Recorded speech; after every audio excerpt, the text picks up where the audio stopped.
I'm going to tell you something that will sound impossible until it happens to you. There's a voice inside you that has been quietly destroying everything you've tried to build, and you've been feeding it, nurturing it, giving it power every single day without even knowing it.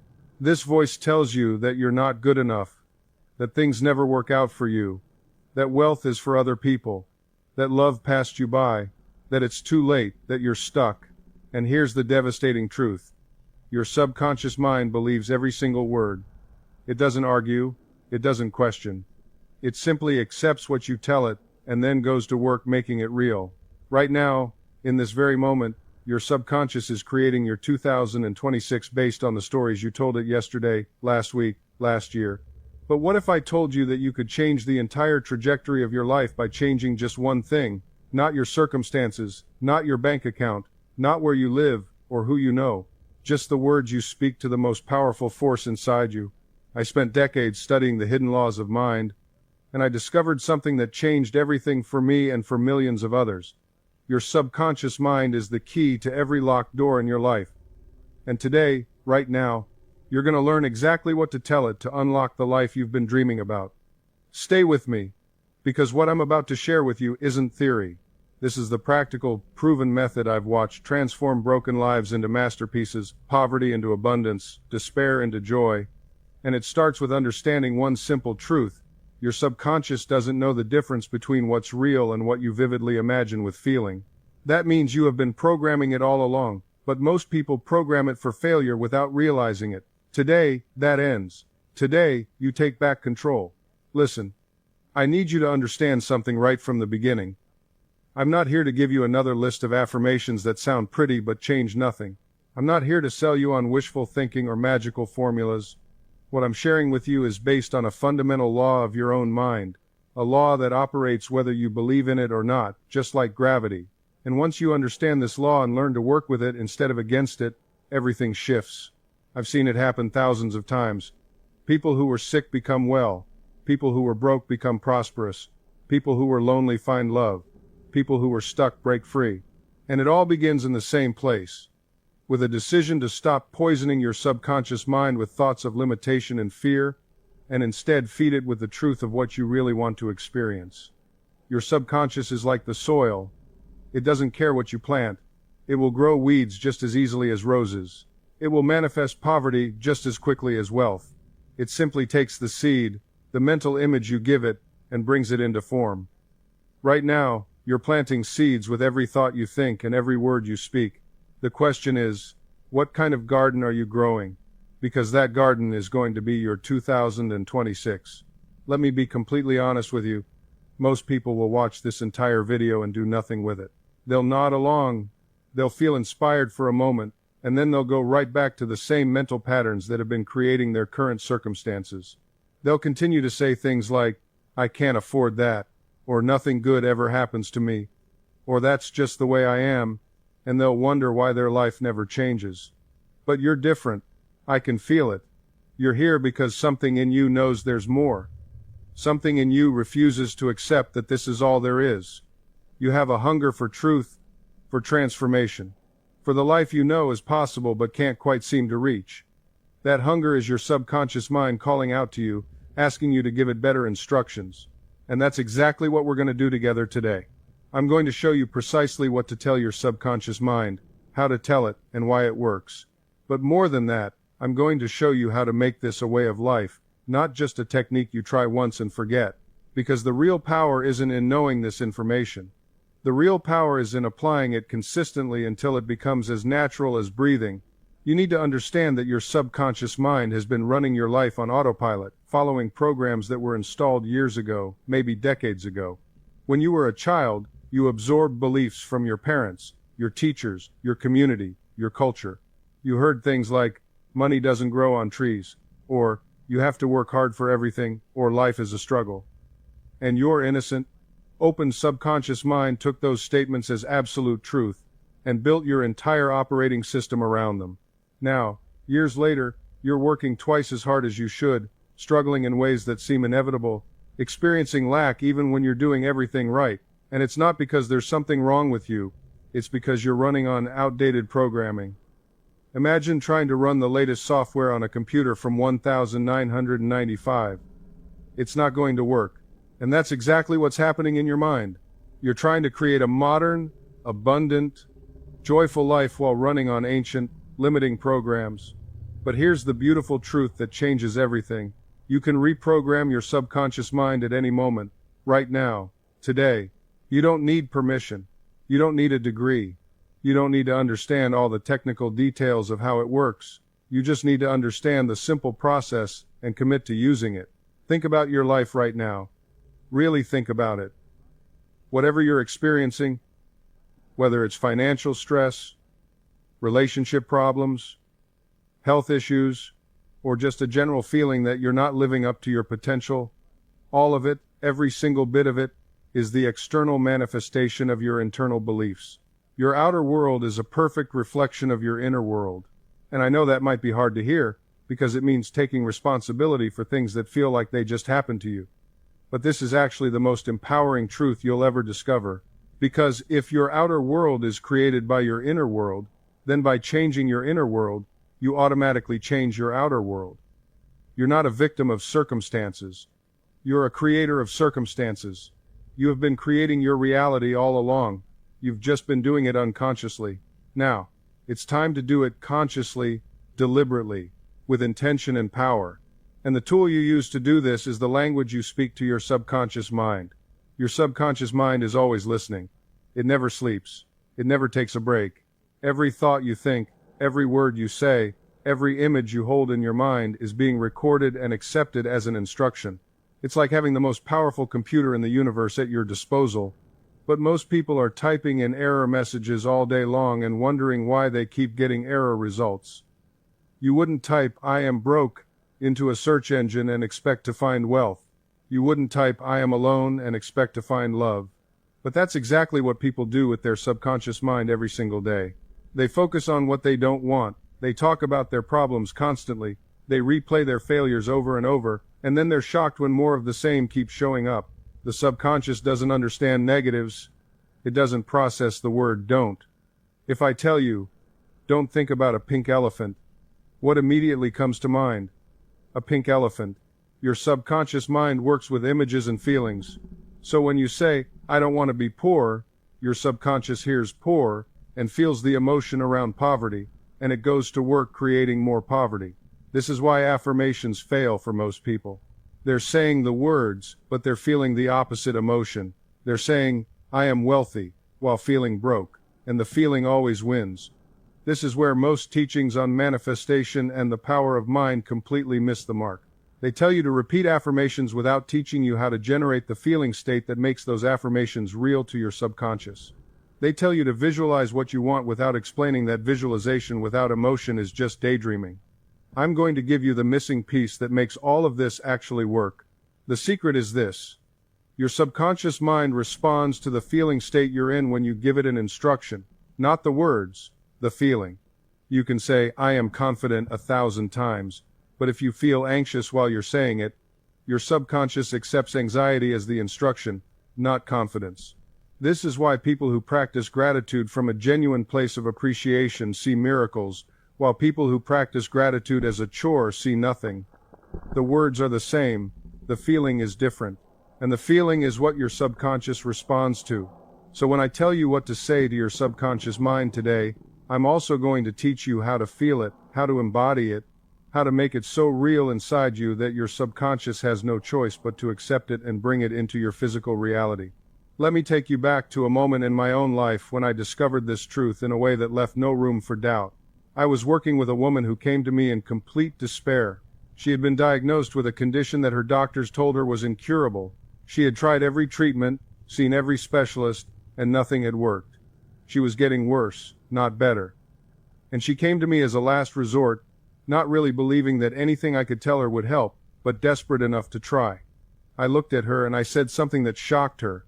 I said, "You've been telling your subconscious mind that you are sick every day, multiple times a day, with absolute conviction and feeling. And your subconscious has been faithfully creating that reality for you.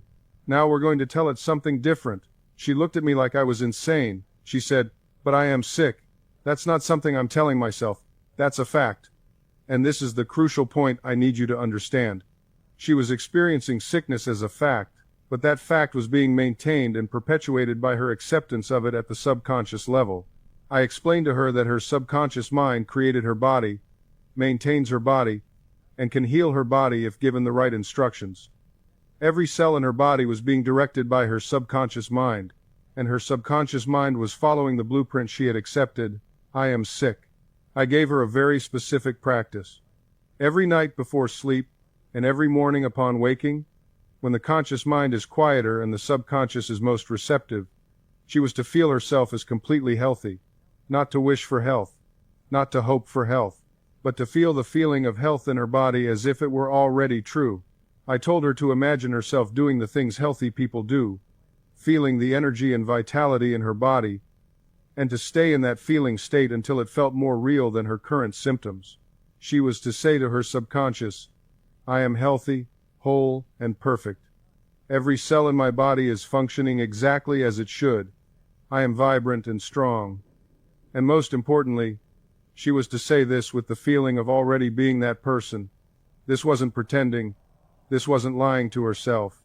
This was impressing upon her subconscious mind a new pattern, a new blueprint to follow. The first few days, nothing changed physically, but something began to change in her. She began to feel different. There was a lightness, a hope, a sense of possibility that hadn't been there before. And she continued the practice, faithfully, every single day. Within 3 weeks, her symptoms began to diminish. Within 2 months, she went back to her doctors for tests, and they were baffled. The condition was reversing. Within 6 months, she was completely healthy, and her doctors had no medical explanation for what they called a spontaneous remission. But it wasn't spontaneous. It was the direct result of changing the instructions she was giving to her subconscious mind. And I've seen this same principle work in every area of life imaginable. I've seen people transform their financial situations by changing their inner dialogue from I never have enough to I am wealthy and money flows to me easily. I've seen relationships healed when people stopped telling themselves I'm not lovable and started impressing upon their subconscious I am deeply loved and cherished. I've seen careers take off when people replaced I'm not good enough with I am talented and successful in everything I do. And here's what's important to understand. These people didn't wait for their circumstances to change before changing their thoughts.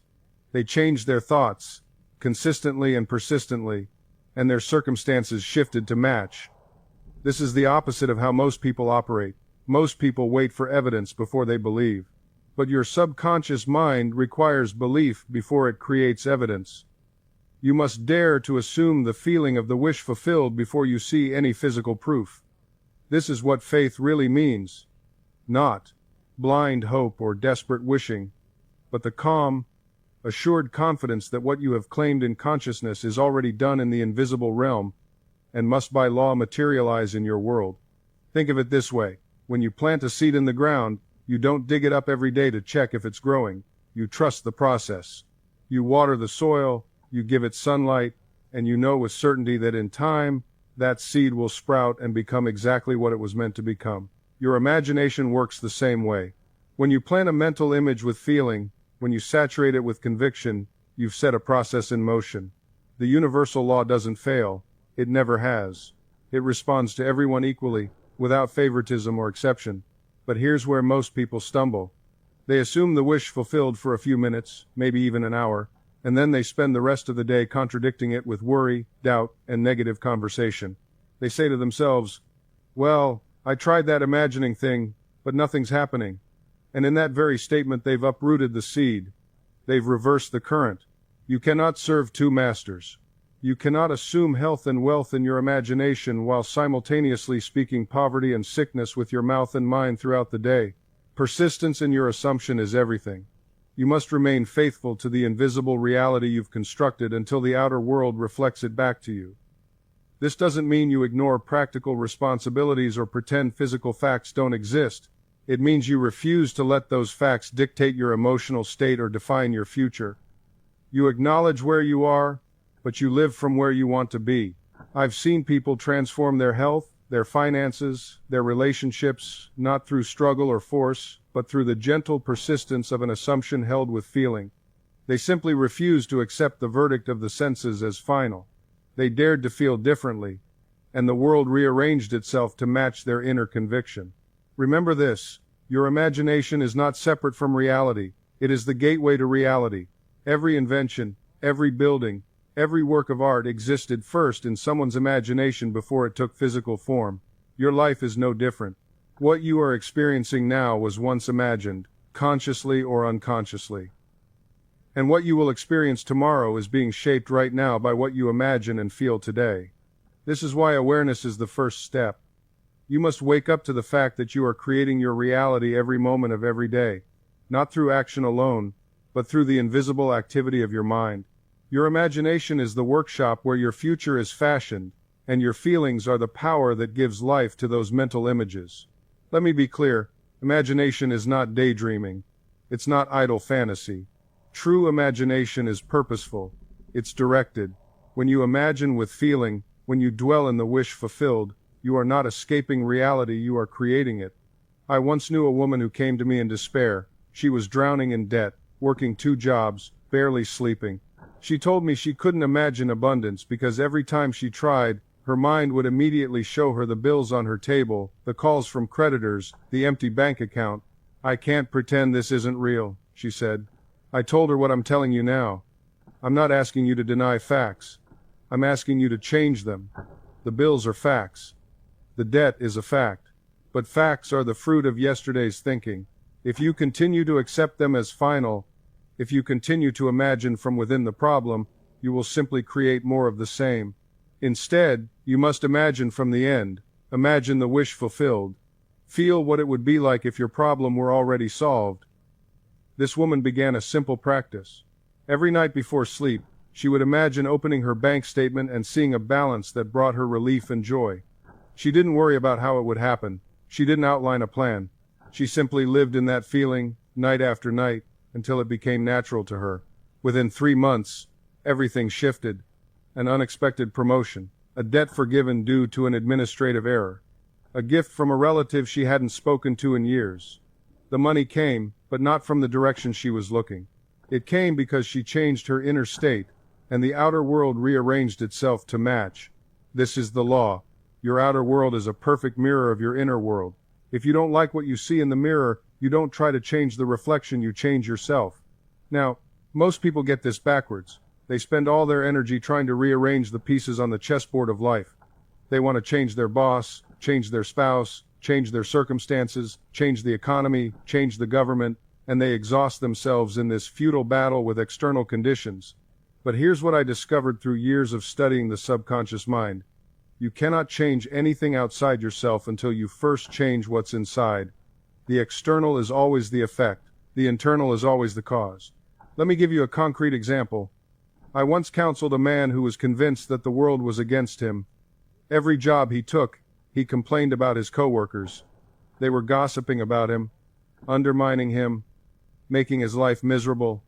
He'd quit, find a new job, and within weeks the same pattern emerged. Different people, different company, identical problems. "Dr. Murphy," he said to me, "I just have terrible luck with people. Everywhere I go, I attract the wrong crowd." And I said to him, "You're absolutely right. You do attract the wrong crowd, but not because of luck, because of the mental pattern you're broadcasting." You see, this man carried within him a deep-seated belief that people were untrustworthy and hostile. That belief was lodged in his subconscious mind. And his subconscious, being the faithful servant it is, went to work making that belief a reality. It affected his body language, his tone of voice, the way he interpreted innocent remarks.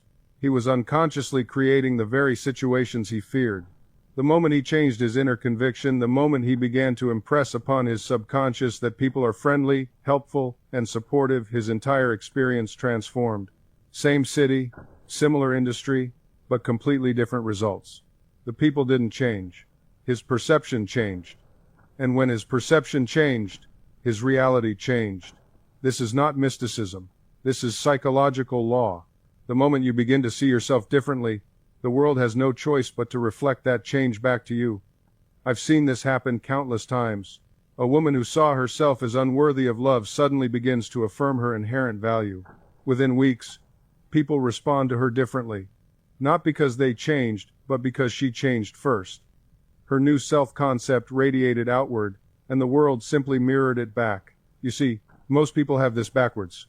They wait for circumstances to change before they'll change their inner attitudes. They say, I'll feel confident when I get the promotion, or I'll believe in abundance when I see money in my bank account. But this is trying to reverse the law of cause and effect. Your inner state is the cause. The outer condition is the effect. Think of it this way. A mirror doesn't smile until you smile first. It can't. It only reflects what stands before it. Your subconscious mind is the same. It reflects your dominant thoughts and feelings into your experience. When you change what you're impressing upon it, the reflection must change. I knew a businessman who was drowning in debt. Every morning he woke up anxious, mentally reviewing all his financial problems. He was literally programming his subconscious mind with images of lack and failure. I told him, you must stop rehearsing your troubles. Your subconscious doesn't know the difference between a real experience and one vividly imagined. Every time you worry about debt, you're asking for more of it. He was skeptical, but desperate enough to try something different. Instead of mentally cataloging his debts each morning, he began to feel the relief and joy of financial freedom. He didn't deny his circumstances, but he refused to give them his mental agreement anymore. He impressed upon his subconscious the feeling of abundance, of obligations met, of breathing freely without the weight of financial pressure. Within 6 months, his entire situation had transformed. New opportunities appeared. Old debts were resolved in unexpected ways.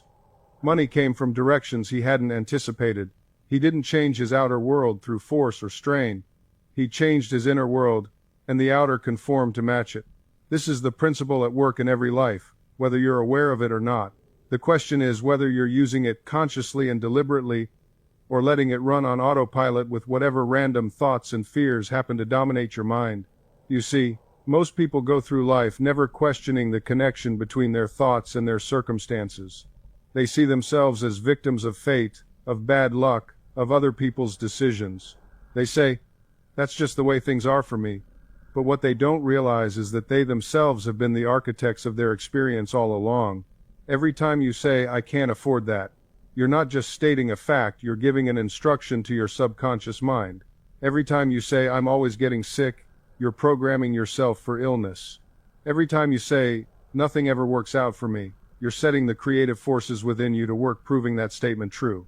Your subconscious doesn't argue with you. It doesn't say, are you sure about that? It simply accepts what you feed it and goes to work making it real. This is why two people can face the exact same situation, the same economic conditions, the same setback, the same challenge, and one will rise above it while the other sinks beneath it. The difference isn't in the circumstance. It's in the mental attitude they bring to that circumstance. I knew a woman who came to one of my lectures absolutely convinced that she would never find love again after a painful divorce. She was in her 40s, and she had built an entire mental castle around the idea that her chance for happiness had passed. She collected evidence for this belief everywhere she went. Every happy couple she saw reinforced her conviction. Every wedding invitation felt like a personal reminder of what she'd lost. I asked her a simple question: what if you're wrong? What if your subconscious mind is simply confirming the verdict you've already delivered? She looked at me as though I'd suggested the moon was made of cheese. But something in that question troubled her enough to reconsider. She began a simple practice. Every night before sleep, she would imagine herself happy, loved, and cherished. She didn't try to picture a specific person or force details. She simply felt the feeling of being in a loving relationship. She heard words of kindness spoken to her. She felt arms around her. She dwelt in that state until it felt natural, until it felt real. Within 6 months, everything had shifted. Not because some magic spell had been cast, but because she had changed what she was broadcasting to the world. And when the world sees someone standing in their answered prayer, it must rush forward to meet them. This is not positive thinking. This is not wishful hoping. This is creative law in action. You see, most people misunderstand what manifestation truly means. They think it's about forcing the universe to bend to their will. They think it's about repeating affirmations until their throat is hoarse, or visualizing until their eyes ache. all while secretly doubting every word they speak. That's exhausting, and it doesn't work. True manifestation is about alignment. It's about becoming the person who naturally has what you desire. It's about dwelling in the feeling until the feeling dwells in you.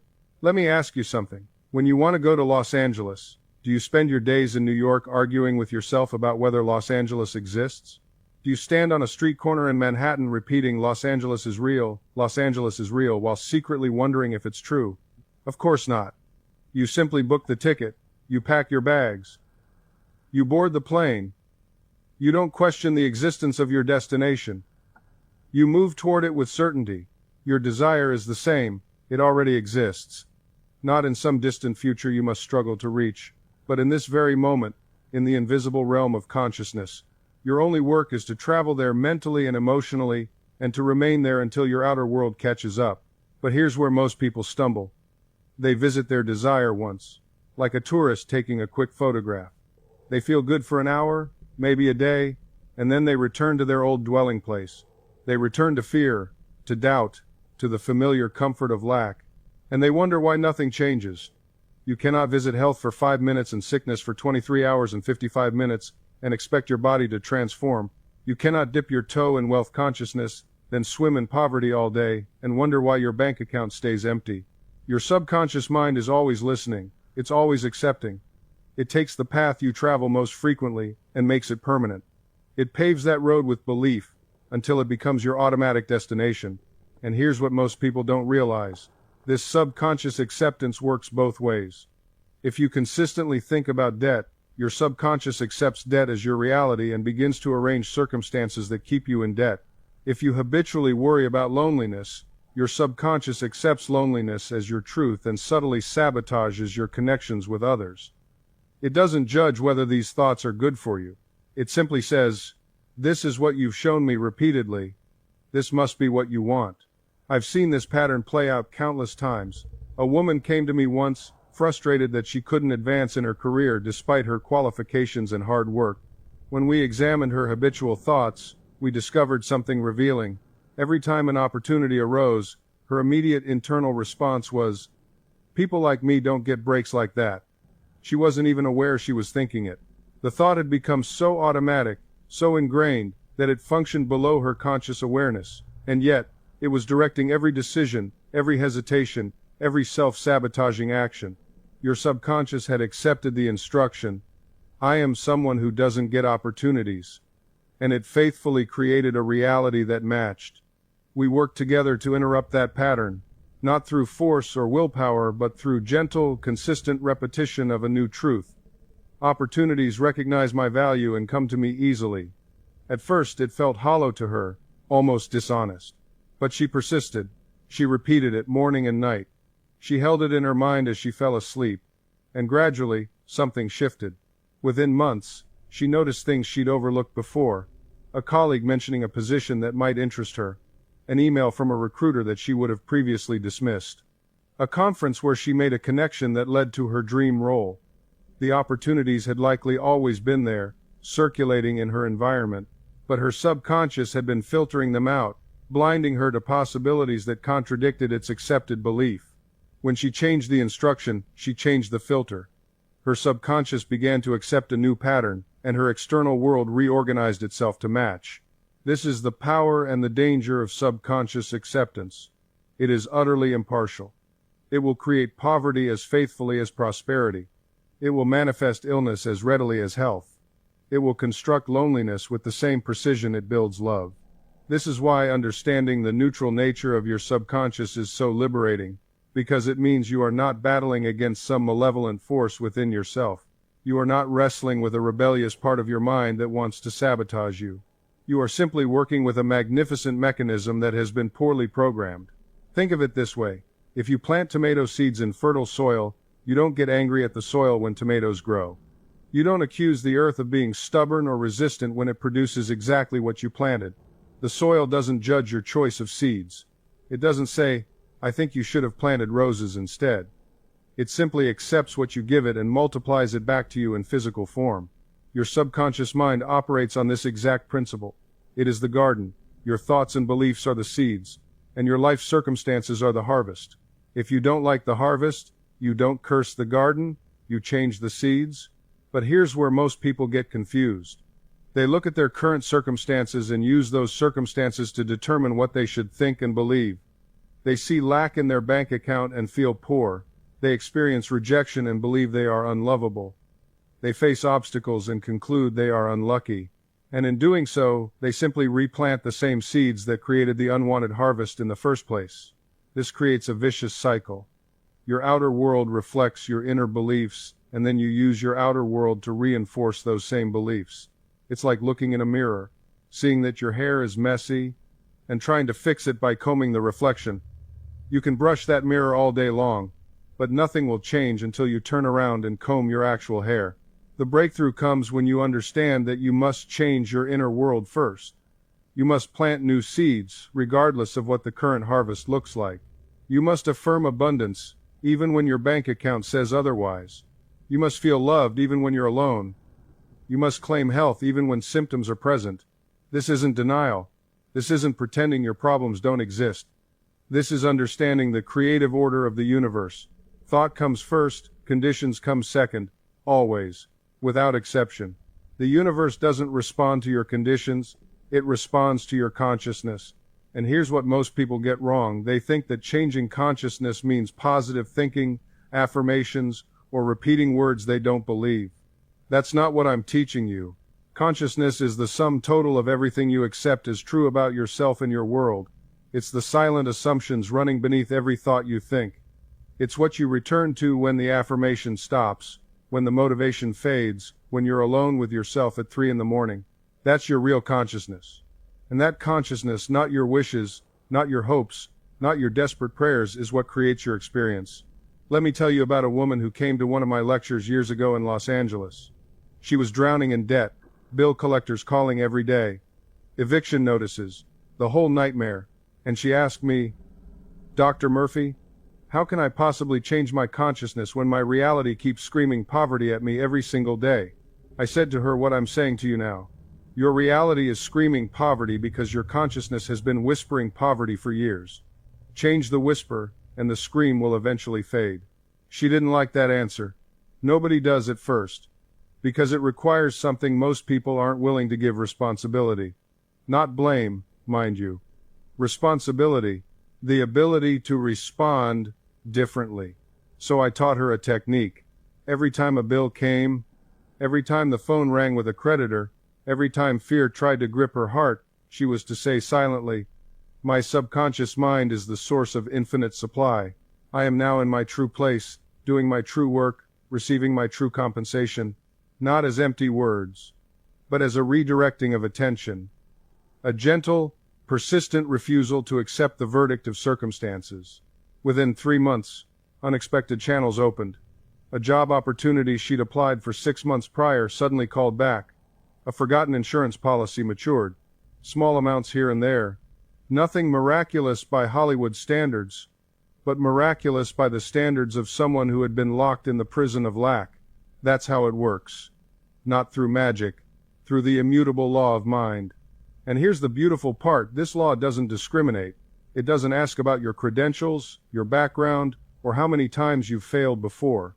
The subconscious mind doesn't judge. It simply accepts and manifests. I've watched this principle transform lives in the most unexpected ways. There was a woman who came to me once, convinced she was destined for poverty because that's all she'd ever known. Her family had been poor for generations. She believed it was in her blood, written into her very DNA. But I told her what I'm telling you now. There is no such thing as hereditary poverty. There is only habitual thinking passed down through generations. We began working together, and I taught her a simple technique. Every night before sleep, when the conscious mind begins to quiet and the subconscious becomes most receptive, she would repeat a single affirmation: "I am worthy of abundance," and prosperity flows to me naturally. Not once, not twice, but with feeling, with conviction, until she could feel the truth of it in her bones. Within months, opportunities began appearing. A better job, an unexpected inheritance from a distant relative she'd never met, new skills that seemed to develop effortlessly. Was this coincidence? Luck? No. This was the subconscious mind, now impressed with a new pattern, working to make the outer world conform to the inner conviction. You see, your subconscious is like a faithful servant. It takes your dominant thoughts and beliefs as commands. If you constantly think, I can't afford this, or money is hard to come by, your subconscious says, yes, master, and proceeds to create circumstances that match those beliefs. But if you impress upon it thoughts of abundance, worthiness, and prosperity, it works just as faithfully to manifest those conditions. This is why affirmations work when done correctly. Not as empty words mumbled half-heartedly, but as feeling-toned statements that reach deep into the subconscious realm. The feeling is crucial. You can say, I am confident 1,000 times, but if you're feeling anxious while saying it, you're impressing anxiety, not confidence. Think of it this way. Your subconscious mind is like soil. It will grow whatever seeds you plant. It doesn't care if you plant roses or weeds, it simply grows what it receives. Plant thoughts of fear, limitation, and unworthiness, and that's exactly what will flourish in your life. Plant thoughts of courage, possibility, and self-worth, and watch how your entire world transforms. The question isn't whether this works. The question is, what are you planting right now? Your subconscious doesn't evaluate whether your thoughts are good or bad. It simply accepts what you consistently feed it and works tirelessly to make it real in your experience.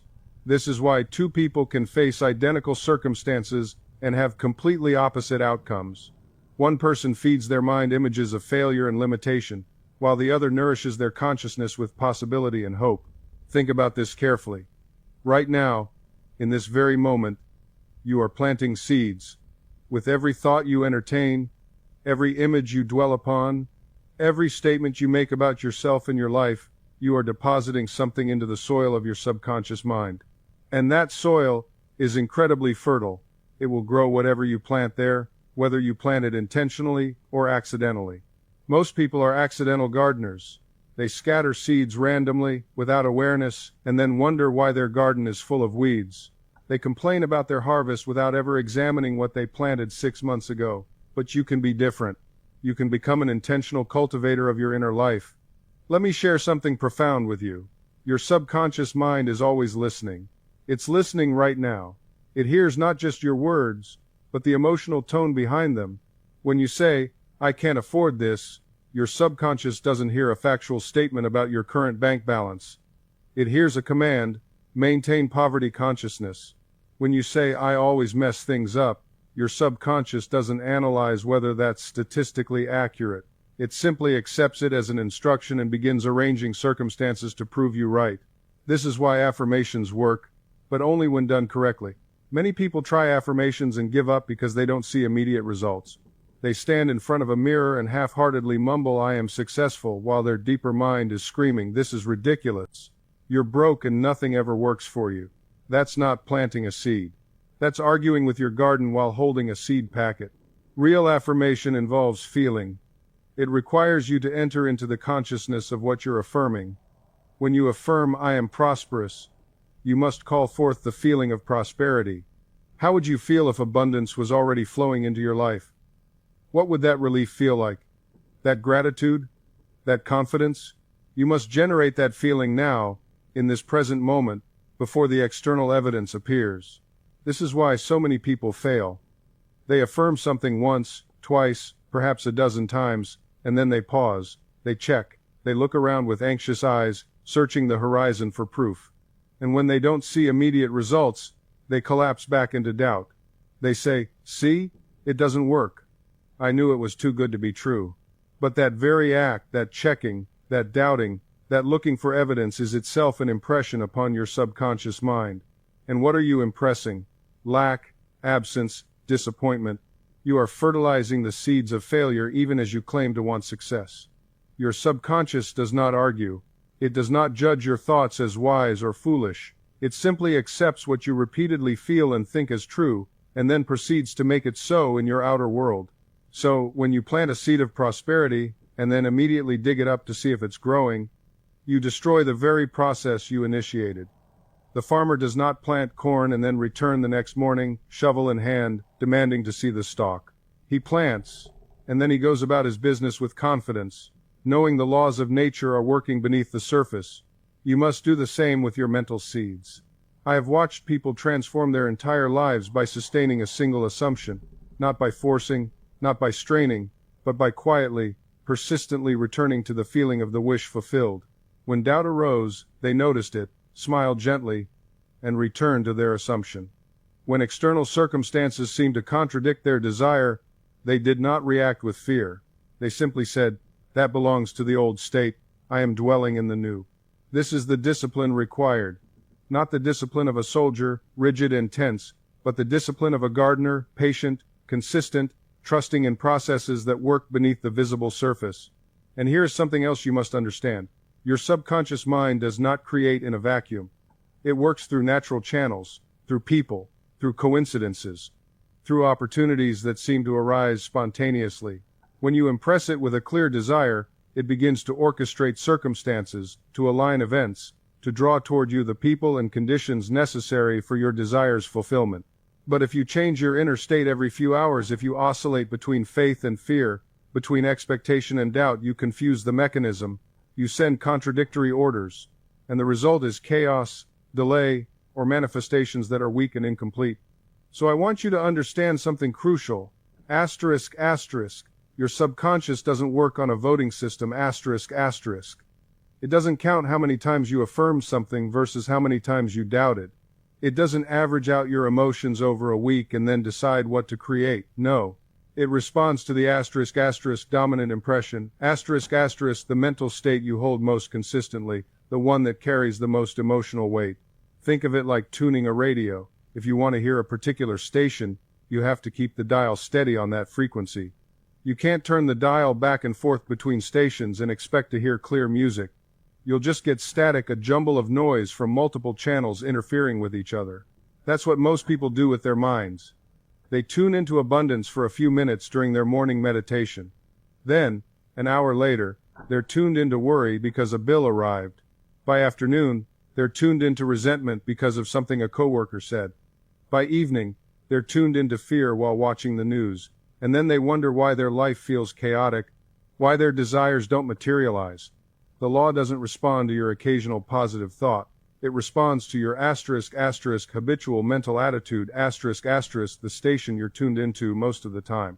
This is why mental discipline is so essential. Not rigid, stressful control, but gentle, consistent redirection. When you notice yourself drifting into negativity, you simply bring your attention back. You reaffirm what you've already decided. You return to your chosen state. It's like training a puppy. You don't beat the puppy when it wanders off.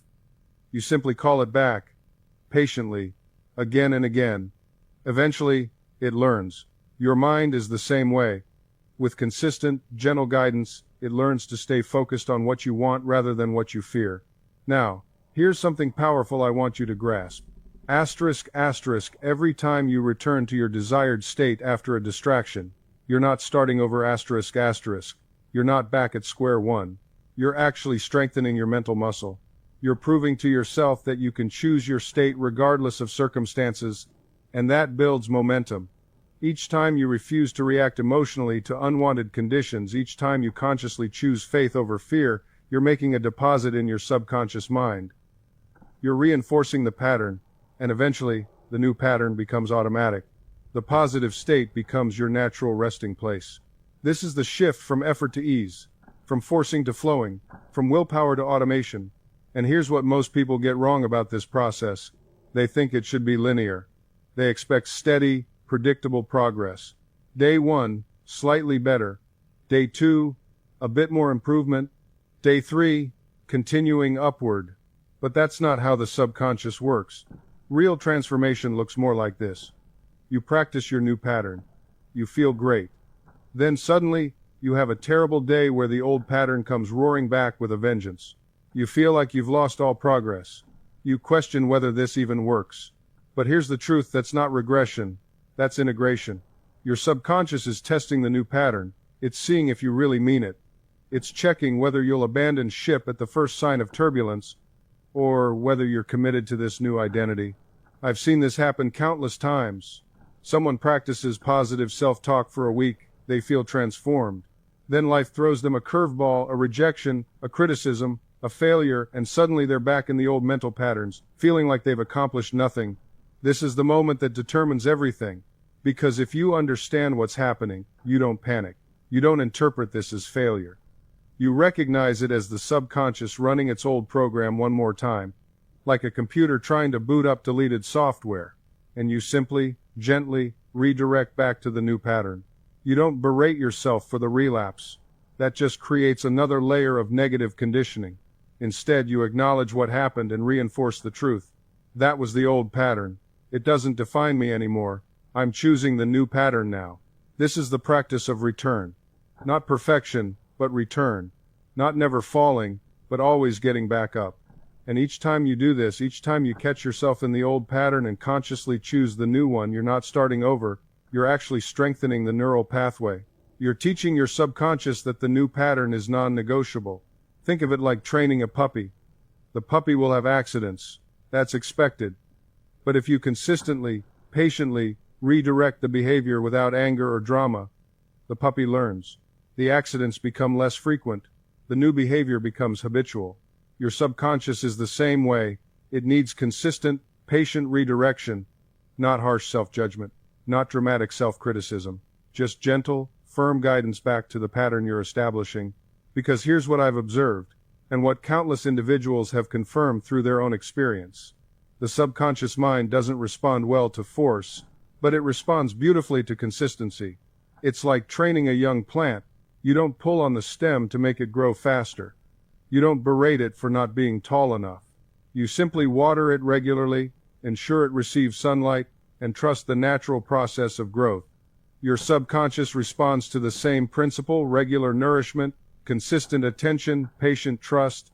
So when you miss a day, you're simply noting, I watered the plant yesterday, I'll water it today.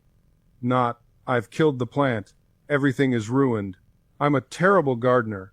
You see the difference? This brings me to something crucial about the nature of these evening sessions. Many people ask me, how long should I continue this practice? When will I know it's worked? And my answer is always the same. You continue until the new pattern becomes more natural than the old one. You continue until peace feels more familiar than anxiety. You continue until your automatic response to challenge is confidence rather than fear. For some people, this shift happens in weeks. For others, it takes months. There's no universal timeline because we're each working with different depths of conditioning, different layers of old programming. But I can tell you this with absolute certainty. If you remain consistent, the shift will happen. It must happen. It's a law of mind. Your subconscious cannot hold two contradictory beliefs with equal strength indefinitely. When you persistently introduce a new conviction with feeling and repetition, it must eventually displace the old pattern.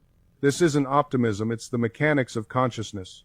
Now, let's address something that often concerns people in the early stages of this practice. You might find that for the first several days, or even weeks, your conscious mind protests quite vocally during these evening sessions. You might state your affirmation, I am confident and capable in all situations, and immediately hear an inner voice respond, no, you're not. Remember last Tuesday when you completely fell apart? This is perfectly normal. In fact, it's a sign that you're reaching deep enough to touch the old programming. The conscious, critical mind is simply doing what it's been trained to do, defend the existing belief system, even when that system causes pain. Here's how to handle that resistance, don't fight it. When doubt arises during your practice, simply acknowledge it. Say to yourself, there's that old pattern trying to protect itself. How interesting. Then gently return to your affirmation or visualization. You're not waging war against your own mind, you're patiently teaching it a new way of being. I often tell people that the subconscious mind is like a faithful servant who's been following outdated instructions for years. It doesn't resist change because it's stubborn, it resists because it wants to keep you safe according to the old programming. Your job is to thank it for its service and then give it new, better instructions. This brings us to a crucial element that many people overlook, the power of emotion in reprogramming the subconscious mind. You see, the subconscious doesn't just record words, it records feelings. Every belief stored there has an emotional signature attached to it. That's why a smell from childhood can instantly transport you back decades, bringing with it the exact feeling you had at 6 years old. The emotion is the glue that makes the memory stick. When you're working to install a new belief, you must saturate it with feeling. A mechanical repetition of, I am confident, while feeling anxious will not work. The subconscious registers the feeling more powerfully than the words. You're essentially telling it one thing verbally while confirming the opposite emotionally. This is where many techniques fail. People repeat affirmations like they're reading a grocery list: no passion, no conviction, no feeling. And then they wonder why nothing changes. Let me be very clear. Emotion is the language of the subconscious mind. Your subconscious doesn't respond to empty words. It responds to times feeling asterisk. It responds to the emotional charge behind those words. When you say, I am prosperous, while feeling poor, while feeling anxious about your bills, while your stomach is tight with worry, your subconscious receives the feeling, not the words. And the feeling says, I am lacking. I am afraid. I am struggling. This is why so many people fail with affirmations. They're trying to lie to themselves, and their subconscious knows it. You cannot fool the deeper mind. It reads your emotional state like a seismograph reads tremors in the earth. So what do? How do you charge your affirmations with genuine feeling? You use your imagination. You rehearse the emotional state you would experience if your desire were already fulfilled. Before you say, I am prosperous, you take a moment, just a moment, to feel what prosperity feels like. The relief, the freedom, the ease, the confidence. You let that feeling wash over you, fill your chest, relax your shoulders. Then, from that emotional state, you speak your affirmation. Now it has power. Now it penetrates. Think of it this way. Words are the vehicle, but emotion is the fuel. Without fuel, the vehicle goes nowhere. You can have the most beautifully crafted affirmation in the world, but if there's no emotional fuel behind it, it's just noise. I've worked with people who achieved remarkable things: health restored, relationships healed, financial freedom attained, and every single one of them understood this principle. They didn't just repeat words. They felt their way into a new reality. One woman I counseled had been trying to heal a chronic condition for years. She had affirmations plastered all over her home. She repeated them morning and night, but nothing changed. When I asked her how she felt when she said, I am healthy and whole, she admitted, honestly, I feel like I'm lying. I feel sick. I feel hopeless. There's your answer right there. I taught her to do something different. Before her affirmation, she would close her eyes and remember any time when she felt truly well. A childhood memory of running through a field. A day at the beach where she felt strong and alive. She would sink into that memory, recapture that feeling of vitality, and then from that emotional place she would affirm her health. Within weeks, her condition began to improve. Within months, she was completely transformed. Now, you might ask what times was different this time? She had tried positive thinking before. She had repeated affirmations. She had visualized wellness. Why did it finally work? Because she approached her subconscious mind not as a skeptic testing a theory, but as a believer accessing a truth. She didn't merely think about health, she felt herself healthy. She didn't observe her healing from the outside, she lived it from within. The subconscious mind responds not to words alone, but to the emotional conviction behind those words. You can repeat, I am confident, 1,000 times. But if beneath that repetition lies a feeling of inadequacy, your subconscious will honor the feeling, not the phrase. It's the feeling tone that impresses the subconscious. It's the emotional charge that activates the law. Think of it this way. Your subconscious is like soil. It doesn't judge the seed you plant. It doesn't say, this is a weed, I will refuse it, or this is a rose, I will nurture it extra carefully. It simply accepts what is planted and grows it according to its nature. But here's what most people miss: feeling is the water that germinates the seed. Without emotional involvement, the seed lies dormant. With feeling, it springs to life. This is why two people can use the same affirmation and get completely different results. One person says, I am prosperous, while feeling poor, resentful, and defeated. Another says the same words while cultivating a genuine sense of gratitude, abundance, and expectation. The first plants a seed in dry soil.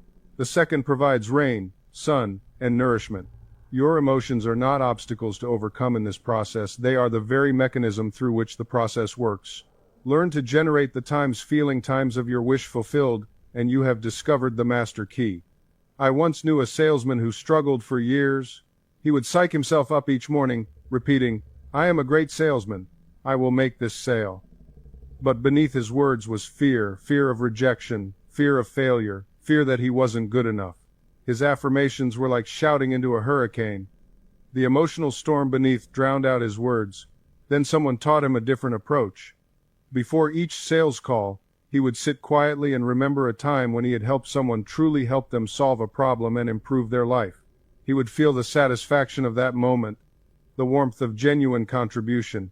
From that time's emotional state, he would walk into his meetings, and the results, they came quickly, not because he manipulated anyone, but because his entire presence had shifted. People sensed they were speaking with someone who genuinely cared about their success. His questions became more thoughtful. His recommendations became more honest. And when he did suggest his service, it came from a place of true belief that it would help. Within 3 months, he had tripled his previous year's income. But more importantly, he told me something I'll never forget. For the first time in my career, I feel clean. I don't dread Monday mornings anymore. I look forward to my meetings because I know I'm there to serve. That's the transformation that occurs when you align your imagination with love and service rather than desperation and greed. Now, let me address something crucial. This doesn't mean you become passive or stop asking for what you want. Service is not servitude. Contribution is not self-sacrifice. You can be both generous in spirit and firm in your value. In fact, when you operate from genuine service, you become more confident in stating your worth because you know the transformation you provide is real. The business owner who truly improves lives doesn't apologize for her prices. The artist who creates from authenticity doesn't beg for attention. The professional who serves excellence doesn't grovel for opportunities. They stand in their value because that value is rooted in something real, in genuine contribution to others' well-being. This is where so many misunderstand spiritual principles in business. They think it means undercharging, overgiving, or diminishing themselves. That's not service, that's self-erasure, and it helps no one. When you provide genuine value, you honor both yourself and those you serve by exchanging fairly. Remember, the subconscious mind doesn't just respond to what you want, it responds to who you're being while you want it. And when you're being someone focused on genuine contribution, the universe arranges circumstances to match that frequency. Now, let me share with you something that changed everything for one woman who attended my lectures years ago. She was a talented interior designer, but she was barely making ends meet. She came to me frustrated, saying, "Dr. Murphy, I affirm abundance every day, but nothing changes." I asked her a simple question. "When you think about your clients, what do you see?" She hesitated, then admitted, "I see their budget limitations, I see them questioning my fees, I see them choosing cheaper competitors." There was the problem. Her subconscious wasn't aligned with abundance, it was saturated with images of limitation and rejection. So I gave her a new practice. Instead of affirming vague statements about wealth, I had her visualize something very specific.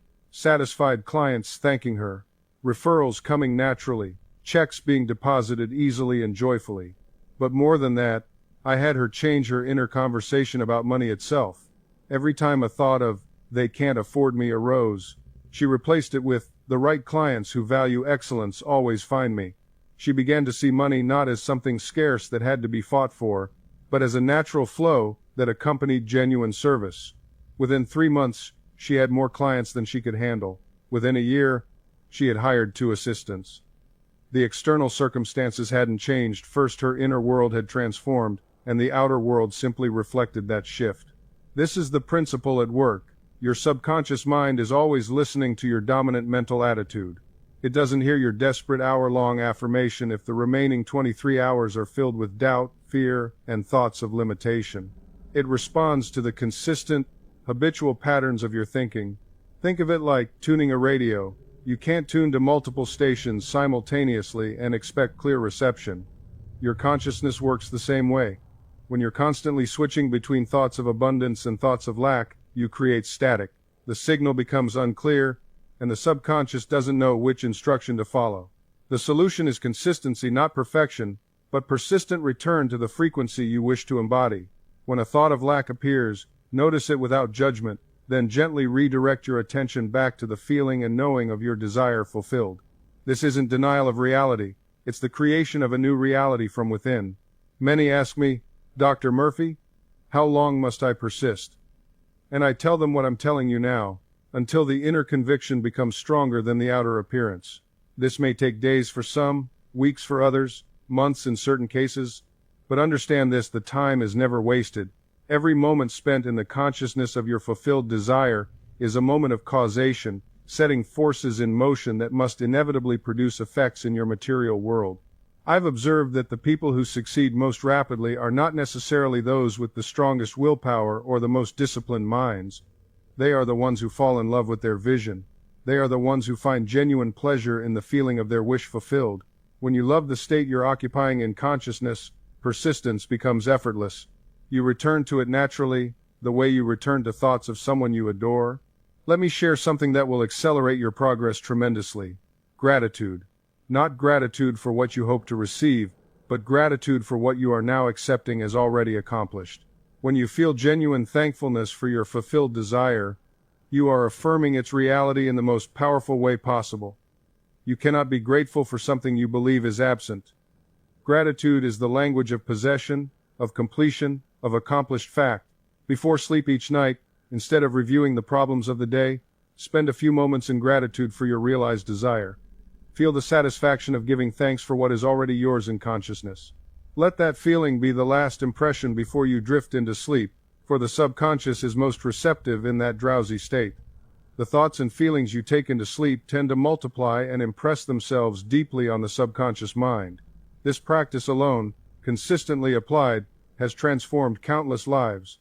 I've watched it work for the laborer seeking better employment, for the business person seeking expansion, for the ill seeking health, for the lonely seeking companionship. But let me address something that troubles many sincere seekers. You may ask, Dr. Murphy, what if I've tried this and nothing happened? What if I affirmed and visualized and prayed, and yet my circumstances remained unchanged? This is perhaps the most important question you can ask, because the answer reveals the subtle mechanics of faith itself. When you say, I tried and nothing happened, what you're really telling me is that you engaged in the practice while simultaneously doubting its effectiveness. You spoke the words, perhaps, but your feeling nature, the true language of the subconscious, was broadcasting an entirely different message. I'll give you a perfect example from my own counseling practice. A woman came to me desperate for financial relief. She had memorized affirmations, she had written them out dozens of times, she had repeated them morning and evening, and yet, she told me, her situation had only worsened. I asked her a simple question. When you affirm prosperity, what do you feel? Her eyes filled with tears. I feel like I'm lying to myself, she admitted. I say the words, but inside, I'm terrified. I'm afraid it won't work. I'm afraid I'm fooling myself. There it was, the contradiction that nullifies prayer. Her words said one thing. Her feeling nature, the realm where subconscious impression actually occurs, said the opposite. And the subconscious always responds to feeling, never to mere words emptied of conviction. I explained to her what I've explained to thousands. The subconscious mind accepts the dominant impression. If you affirm healing while feeling fear, the fear wins. If you declare prosperity while inwardly expecting lack, lack manifests. The subconscious doesn't hear your words, it feels your conviction. But how do I stop doubting? She asked, and I could hear the genuine desperation in her voice. I told her about a technique I learned years ago, one that has helped countless people bridge this gap between affirmation and belief. It's called the lullaby method, and it works with the natural rhythms of consciousness rather than against them. Here's how it works. In that drowsy state just before sleep, when your conscious mind relaxes its grip and your subconscious becomes more receptive, you repeat a simple phrase not as a demand, not as a wish, but as a statement of existing fact. For her, I suggested, I am healed, I am whole, I am well. Just those few words, repeated gently, lovingly, as she drifted into sleep. Why does this work? Because in that twilight state between waking and sleeping, your critical, doubting conscious mind steps aside. The gatekeeper takes a break, and your subconscious, which never sleeps, receives the impression without resistance. It's like planting seeds in freshly tilled soil rather than trying to break through concrete. She tried it that very night. Within a week, she called me, her voice transformed. Something's different, she said. I can't explain it, but I feel it. The fear is gone. 2 weeks later, her doctor confirmed what her inner feeling already knew: the condition was resolving. But here's what matters most. The healing had already occurred in consciousness before it appeared in her body. The subconscious had accepted the new impression, and the physical manifestation followed as surely as harvest follows planting. This is the power of feeling-infused prayer, not the desperate begging that reinforces lack, not the anxious repetition that amplifies fear, but the calm, confident acceptance that what you seek already exists in the invisible realm of consciousness, waiting only for your recognition to make it visible. This is why gratitude becomes such a powerful force in manifestation. When you give thanks for something before you see it in the physical world, you are operating from the consciousness of already having it. You are not hoping it might come. You are not wishing it would appear. You are acknowledging its present reality in the realm of mind, which is the only realm that truly matters. I've watched people transform their entire financial situation simply by shifting from "I need money" to "I am grateful for the abundance flowing to me now." The first statement is a declaration of lack. The second is an affirmation of supply. Your subconscious mind doesn't judge, which is true. It simply accepts what you consistently impress upon it and works to make your outer world match your inner conviction. Think about the nature of a seed planted in soil. The farmer doesn't dig it up every day to check if it's growing. He doesn't stand over the ground with anxiety, wondering if anything will happen. He plants the seed with confidence, waters it appropriately, and allows the natural process to unfold. He knows with certainty that beneath the surface, invisible forces are at work, and in due time, what was hidden will be revealed. Your desires are seeds planted in the fertile soil of your subconscious mind. Once planted through clear intention and emotional conviction, your job is not to frantically check for progress or worry about the timeline. Your job is to maintain the consciousness that corresponds to your wish fulfilled, to live from the end, to think, feel, and act as the person who already has what you desire. This doesn't mean passive waiting. It means inspired action from a place of confidence rather than desperate action from a place of lack. When you operate from the consciousness of already being what you want to be, the actions you take are completely different. They flow naturally. They feel right. They open doors that forcing and striving could never unlock. You don't need to convince the universe you're worthy. You don't need to prove yourself deserving. You simply need to accept that what you desire already exists in consciousness, and you are claiming it as your own. This is why affirmations work so powerfully when they're done correctly. You're not trying to make something happen. You're not begging or pleading. You're stating what is already true in the invisible realm of mind. I am healthy. I am prosperous. I am loved. These aren't wishes. They're declarations of spiritual fact. The skeptic says, "But I'm not healthy. Look at my body. I'm not prosperous. Look at my bank account." And that's precisely the thinking that keeps them locked in their present circumstances. They're judging by appearances, and appearances are nothing but the fossilized remains of old thinking. When you plant a seed in the ground, you don't dig it up every day to check if it's growing. You trust the process. You water it. You give it sunlight. You know that beneath the surface, invisible forces are at work. The same principle applies to your desires. You plant the seed through feeling and acceptance. You water it through repetition and faith. You give it sunlight through joy and gratitude. And you trust that the creative forces of your subconscious mind are bringing it into manifestation, even when you see no evidence yet. This is the great secret that mystics have known throughout the ages. The invisible precedes the visible. The inner creates the outer. The subjective manifests as objective, always, without exception. So stop measuring your success by what you see in the mirror or the bank statement or the empty space beside you. Those are yesterday's creations. They're the old script. You're writing a new one now, and it begins in consciousness. Every time you return to the feeling of your wish fulfilled, you're impressing your subconscious mind more deeply. You're creating grooves of acceptance. You're building neural pathways of belief. And one day, seemingly out of nowhere, your outer world will suddenly reflect what you've been feeling within. This isn't magic. This is law. This is how consciousness operates. I've seen people who've spent years affirming abundance while secretly clutching their wallet tighter every time a bill arrived. They wondered why affirmations didn't work. But the subconscious doesn't listen to your words, it responds to your feeling. And their feeling was fear. Their feeling was lack. Their feeling was, I must protect what little I have. Then I've watched those same people make one simple shift. Instead of affirming to convince themselves, they began affirming to remind themselves of what they chose to accept as true. Instead of saying, I am wealthy while feeling poor, they said it while remembering moments they felt provided for. They attached the words to the feeling of sufficiency, even if that feeling came from a small thing, a gift received, a need met, a moment of peace, and everything changed. Because the subconscious doesn't care about the size of the feeling, it cares about the authenticity of it. A genuine feeling of gratitude for $10 creates the same creative pathway as gratitude for 10,000 if the feeling is real.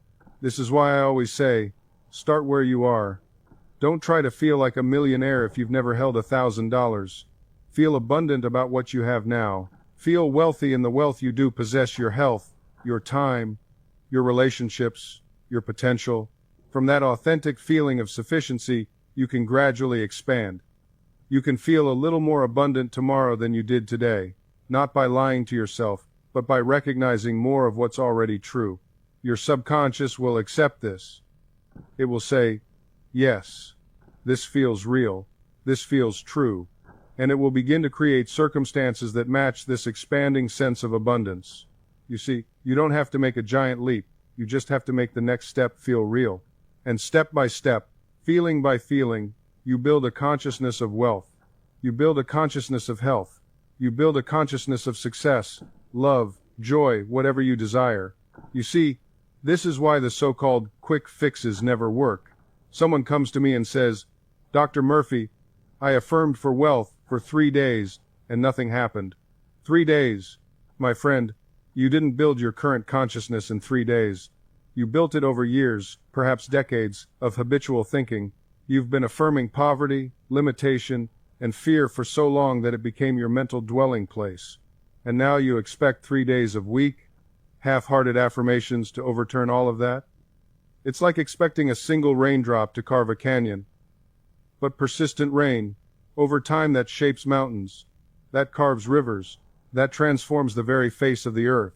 Your persistence in right thinking does the same thing. It carves new channels in your consciousness. It wears away the old patterns. It creates new pathways for your good to flow to you. I remember a woman who came to me, desperate because she had been affirming prosperity for months with no visible results. She was ready to give up. I asked her a simple question. When you affirm prosperity, what do you feel? She paused, then admitted, well, I feel anxious. I keep wondering when it's going to work. There it is. She was affirming prosperity with her lips while confirming poverty with her feelings. Her emotions were contradicting her words. And remember, it's the feeling that does the work. The subconscious doesn't respond to words alone.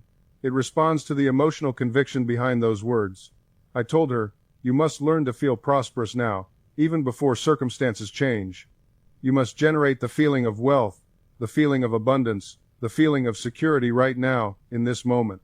She looked at me as if I'd asked her to fly.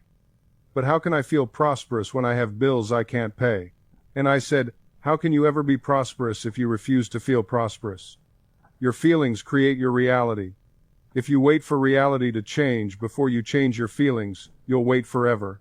You must reverse the process. Change your feelings first, and reality will follow. This is the great secret that so few understand. You don't feel happy because things are going well. Things go well because you feel happy. You don't feel confident because you're successful. You become successful because you feel confident. The feeling comes first, always. So she began to practice. Every day, she would sit quietly and imagine how she would feel if all her financial problems were solved.